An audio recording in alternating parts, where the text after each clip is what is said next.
This video is for parents of children who have disabilities who are being bullied or harassed. This is a guide for advocacy for parents from Embrace Civility in the Digital Age. I'd like to provide some background information on who I am. First, I'm a parent of children who were on IEPs, so I stand in the role of a parent. I'm a former special education teacher and a former attorney. I also worked as an education technology consultant and on issues of digital safety. Then I really became more focused on working in bullying and harassment prevention. I've been a trial consultant on harassment cases, and I'm also an author of books on these issues. You might ask, why have I taken the time to create the handout and this video for parents of children with disabilities who are being bullied or harassed? My concern is that we're not seeing significant improvement in the manner in which schools are responding to these situations. Further, in these kinds of situations, parents are caught with an imbalance of power. They frequently do not feel they have sufficient power to get the school to pay appropriate attention to the harm that they see occurring towards their child. So, my hope is that providing parents with greater insight will increase their ability to motivate the school to respond in a positive and effective manner. Young people with disabilities are more likely to be treated badly, more likely to be bullied or harassed than their peers. Their challenges associated with their disability may lead to them being targeted or not responding effectively. This can have a profoundly harmful impact and interfere with the educational opportunities they need to achieve success.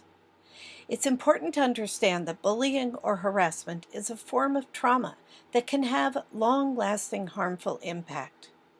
When bullying or harassment of a student with disabilities is interfering with their ability to achieve a free and appropriate public education, there are very strict requirements placed on schools to intervene effectively. Understand some of the data that reflects what's happening in Oregon. There has been no decrease in the rate at which students report being bullied, either in 8th grade or 11th grade, on the Oregon Healthy Teen Survey. There has been an increase in students who have said that they haven't gone to school one or more days because they felt they would be unsafe. There is also some helpful data from the Eugene 4J School District. A total of 8.8% of secondary students reported being bullied once a week or more. Now, this is less than addition of those two numbers because sometimes they responded to both of those questions in the affirmative. Further, on this survey, 32% of students reported they had witnessed other students with disabilities being bullied either sometimes or often. These are the definitions that I prefer to use. Bullying is serious, persistent, or pervasive hurtful behavior that is significantly interfering with the ability of the targeted student to learn and participate in school activities. Harassment or discriminatory harassment is when this hurtful behavior is based on the student's membership or perceived membership in a protected class. This includes students with disabilities who have a minority sexual orientation or identity, or are a minority race, religion, or national origin. When the term hurtful behavior, hurtful conduct, treated badly are used in this video, this can refer to either bullying or harassment. It's helpful to understand some of the dynamics of hurtful behavior. Sometimes the students who are being hurtful are ones who also have other challenges. These students are attempting to gain some level of control, They could cause a substantial disruption in these actions. The primary source of hurtful behavior, however, are socially skilled students who are being hurtful to achieve dominance. These students engage in subtle, persistent hurtful acts that are often not noticed or ignored by staff.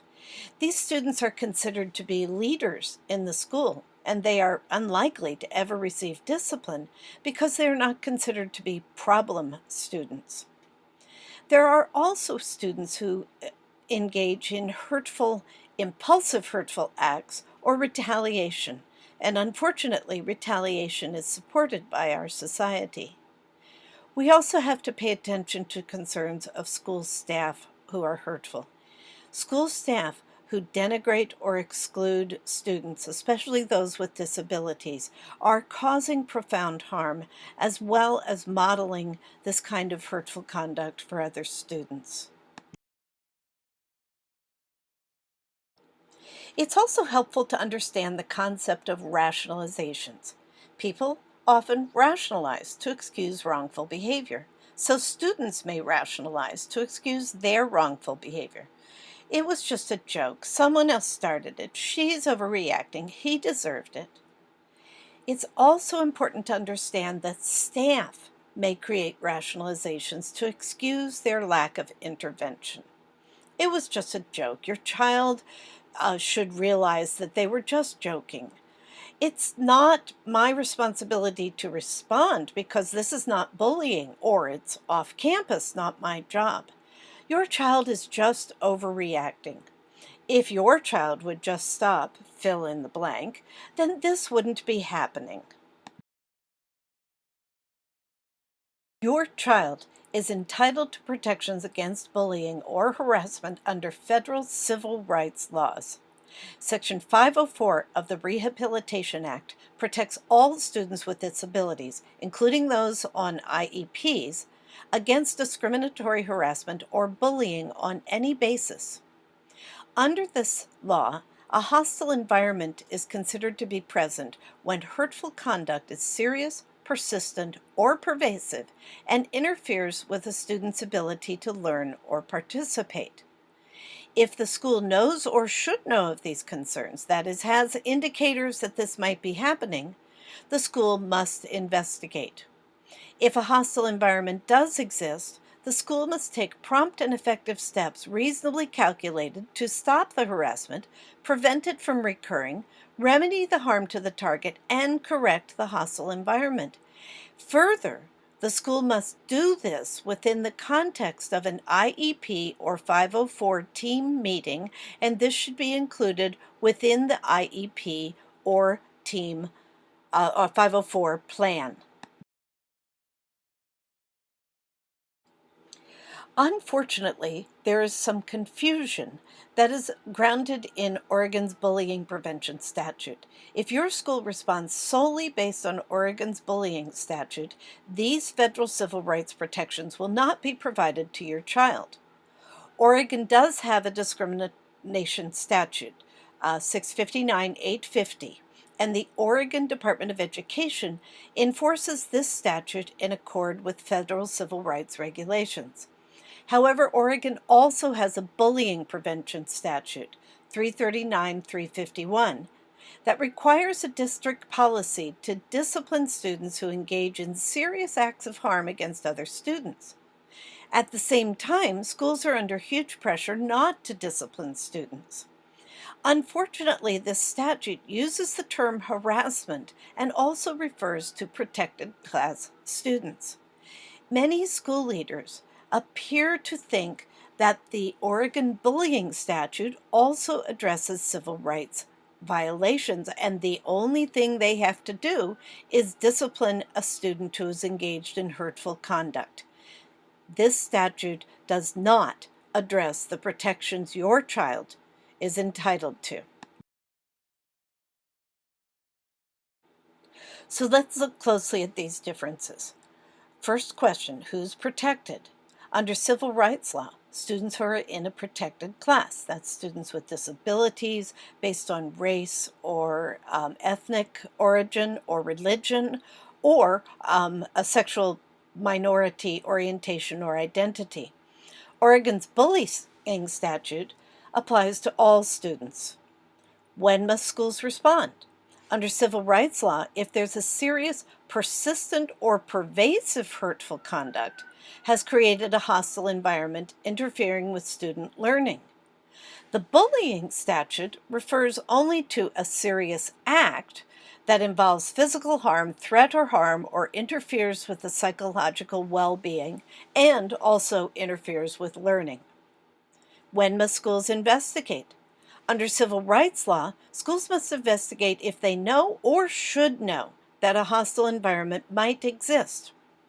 Under Oregon's bullying prevention statute, schools must set up a reporting system and investigate if reported. What is investigated?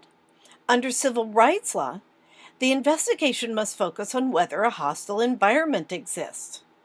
Under Oregon's bullying statute, the investigation focuses on whether discipline is warranted. How must schools respond? Under civil rights law, schools must take steps to stop the harassment, prevent it from occurring, remedy the harm to the student, and correct the environment. Under Oregon's bullying statute, schools must impose discipline, but as I noted, they're under significant requirements to reduce discipline. If you're not satisfied with how the school responded to an incident, under the civil rights law, as enforced by the Oregon Department of Education, you should file a complaint with the district, and the same is true under the bullying statute. However, if you're not satisfied with how the district responded, if your child has been subjected to discriminatory harassment and is in a protected class, you can file an appeal with the Oregon Department of Education. If your child is not within a protected class and the district decides not to do anything about the bullying, there are no further protections. You can easily, independently, look on a website that will document the differences that I explained in the prior slide.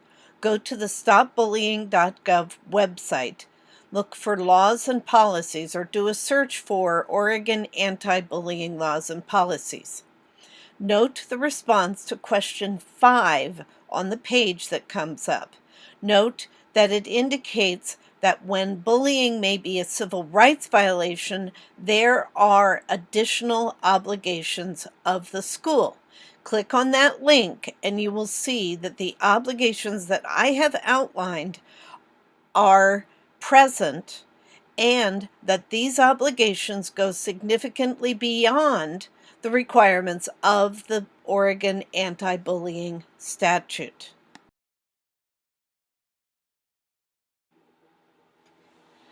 Section 504 protections are also available to students who have developed mental health concerns due to the hurtful conduct. Section 504 protections are available for any student who has a mental health challenge, which is considered a disability, that is interfering with their ability to concentrate and learn. Any student who develops a mental health challenge, such as trauma disorder, depression, or anxiety, due to experiencing serious, persistent, or pervasive hurtful conduct, and this is interfering with their concentration or learning, are protected under Section 504. Schools are supposed to engage in what's called child find if they suspect that this is a concern. This includes students who might be in another protected class, that is, they are racial minority, LGBTQ, or if they are in no protected class, frequently students with weight problems are bullied or harassed, or this might be a new determination for your child.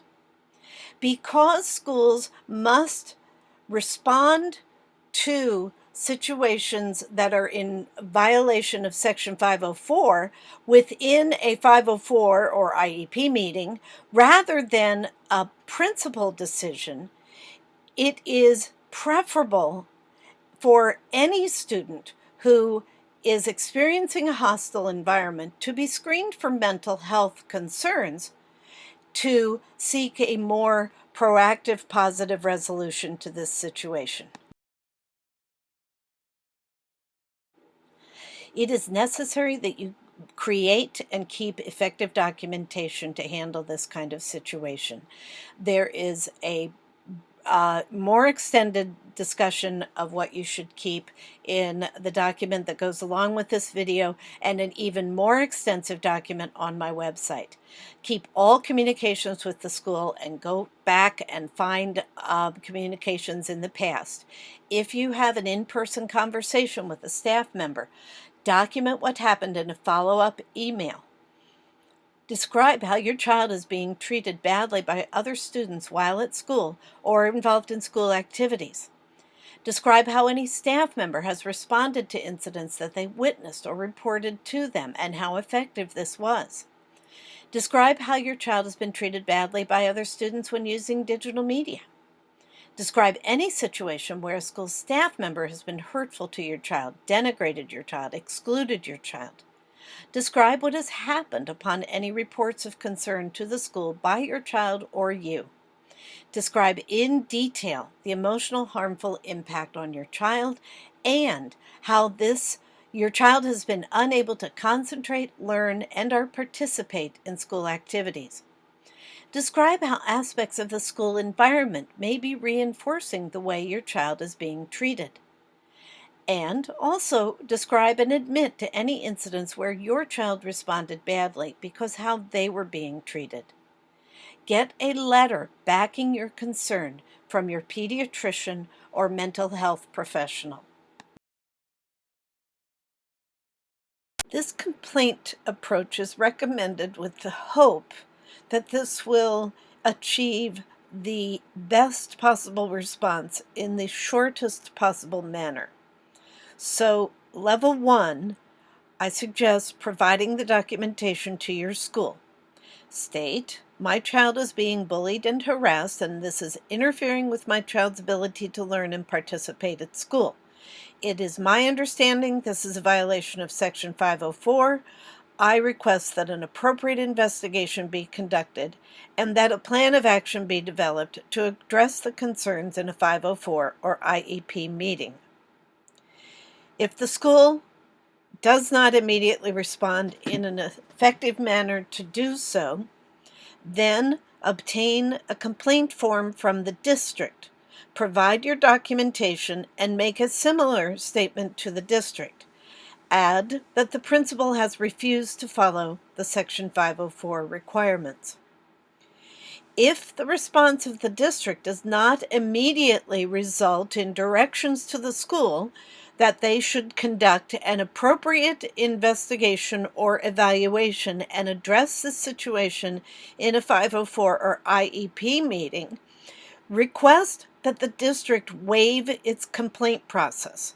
Now, the reason for this is the district is allowed a 90-day complaint process, and that's a long time for your child to be suffering this kind of hurtful conduct. You can request that the district waive the complaint process to allow you to immediately file a discriminatory harassment complaint with ODE. Or you can also immediately file a Section 504 complaint with the Oregon Department of Education. And I do suggest contacting the very excellent people who work in this division at ODE for better guidance on this. There is another possible path you can follow, which may be more effective, hopefully will be more effective than a discriminatory harassment complaint or 504 complaint filed at the Oregon Department of Education. If your school knows of these concerns and has not responded effectively, consider requesting what's called an independent educational evaluation. If your child is on an IEP and you disagree with an evaluation or the investigation of this situation by the school, you can request an IEE paid for by the district. Now, if the district disagrees with this, they have to request a due process hearing up at the Oregon Department of Education. There is unfortunately no requirement in the Section 504 law that the district pay for an IEE. But under Section 504, an evaluation or investigation must focus on the specific need and be conducted by trained personnel. Now, trained personnel would realize that they are supposed to do this comprehensive investigation and come up with a comprehensive plan within a 504 meeting. So if your school has not done this, they are, by very definition, not trained in what they are supposed to be doing. So you can request that an IEE is paid for by the district, and if the district refuses, you can immediately file a complaint with the Oregon Department of Education under Section 504. The district has criteria for who can conduct an independent educational evaluation. This criteria will not apply. It relates to other kinds of disabilities. You should, in your documents, identify this as a unique circumstance. You also have the right to identify who will conduct an IEE. So I probably should have provided a little bit of advance warning that I actually have the ability to conduct an IEE. So this slide has personal relevance for the services that I would like to provide. Whether conducted by trained personnel within the district who have an in-depth understanding of Section 504 and how they are to respond to situations where a student with disabilities is being harassed or bullied on any basis, or conducted by an independent educational evaluator, the investigation focus should be on the dynamics of the situation, the perceived motivations, and any challenges of the student or students being hurtful, as well as their supporters. Now, some of this will need to remain private. The investigation should also address what protections and support will be needed for your child, and any aspects of the school environment that need to be corrected, and this includes staff behavior and inclusion efforts. The supplemental aids and supports component of your child's IEP or 504 plan should contain general information about how the school intends to stop the hurtful behavior and prevent retaliation. This will need to be general to protect the privacy of other students. But what strategies will they be using to support any unmet needs or challenges of any student being hurtful? How will they ensure that hurtful students and their supporters will accept personal responsibility and take steps necessary to remedy the harm both to your child and to the school community? What steps will be taken to ensure that these students will abide by the protection plan that has been developed for your child? All aspects of these strategies that relate to the protection plan for your child must be disclosed to you. This is not a violation of the privacy of the other student. I strongly advise not to push for suspensions unless these initial efforts fail to accomplish a change in behavior. Also, do not accept a forced apology.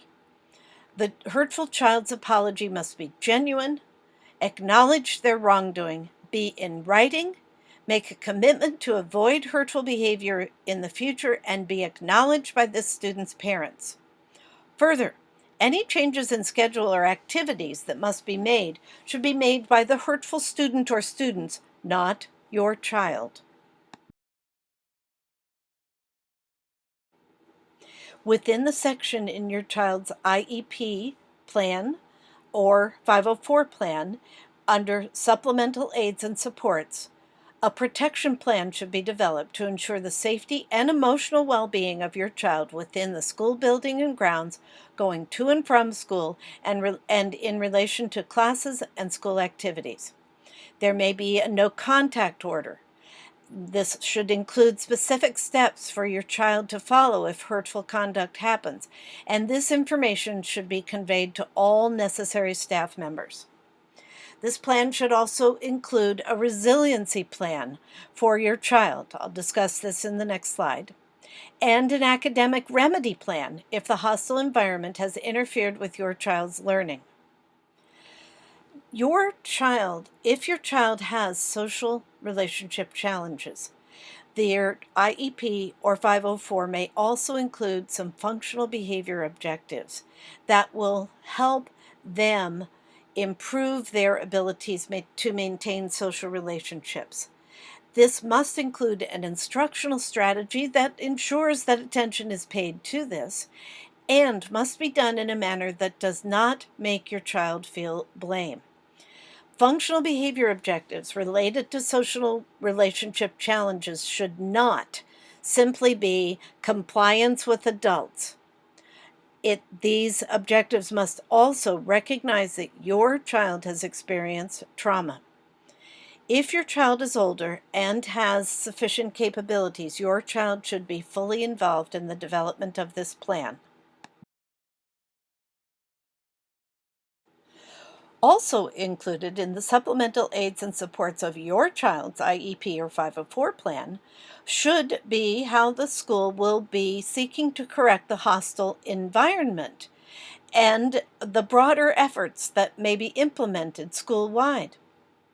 It is important to include in this plan any actions that will be taken to correct any inappropriate staff behavior, that is, staff who are being hurtful. Now, some aspects may be protected by employee privacy.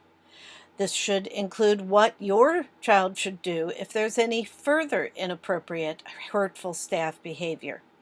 And it may need to be reinforced by video or audio taping. This plan should also correct how staff must respond if they witness hurtful conduct or this is reported to them. The plan should also correct any behavior management approaches that model the denigration and exclusion of students who have challenges, especially behavior management charts and token rewards, and should include efforts the school will take to support increased inclusion of students with disabilities. Further, this plan should include how these efforts will be monitored and compliance will be ensured. A resiliency plan for your child should also be included in the 504 or IEP plan. Staff allies who can provide positive connections for your child should be identified and appointed. Strategies should be implemented to increase your child's ability to form friendships based on personal interests. The school should help your child engage in a regular practice of mindfulness, and including mindfulness activity right after transitions, and help your child gain strategies for self-regulation. A specific plan should be included for how your child should respond if something is hurtful to them. It will be helpful to identify your child's strengths and goals and help them focus their goals on their future. Physical presence is important. Helping your child learn to walk with pride will help reduce the prospects for hurtful behavior. Also, maintaining a focus on the good, helping your child focus on good things that are happening. This should be reinforced with a daily or frequent positive check-in with your child with their staff allies. The basic components of an effort to correct the hostile environment include these: having a positive school climate team, where there are appropriate school staff as well as parent and student representatives. Engaging in continuous improvement. Conducting an annual school climate survey that is well analyzed to identify patterns of behavior. Establishing objectives based on this data and implementing research-informed strategies, and then reassessing the effectiveness with the survey data. The plan must include efforts to increase social emotional learning as well as cultural inclusion. Establishing a student kindness team is imperative. A kindness team with a diverse group of students who will engage in regular kindness activities, and this group needs to include students who have disabilities. A trauma-informed practices approach is necessary. Trauma-informed practices requires positive staff-student connections, supportive circles, a school-wide focus on mindfulness and self-regulation, a school-wide focus on student strengths, goal setting, and future planning, and problem solving. The restorative practices and problem-solving approach to any negative incidents acts by engaging all involved students in problem solving to determine how to prevent this from reoccurring and to remedy the harm. If you have not found this video originally on my site, please go to the bullying resolution section of the Embrace Civility site, URLs on the next page, and look at the other resources. I have the information document and this video. There are templates to assist in documenting the harm and making a request for an independent education evaluation. There are additional information resources and links to external resources, as well as contact information. Thank you for watching. I really do wish you all the best in resolving this situation with your child. I have published these two books. One is for school leaders, Engage Students to Embrace Civility, and the other is for teenagers, entitled Be Positively Powerful, a guide for teens on achieving resilience and empowerment. If your child is not yet a teen, you can also use the strategies in this book. They're not likely to read it, but you can implement these strategies. These are very closely related to what I set forth in the resilience plan. This is the URL for my website, and you can contact me at info@embracecivility.org. Blessings.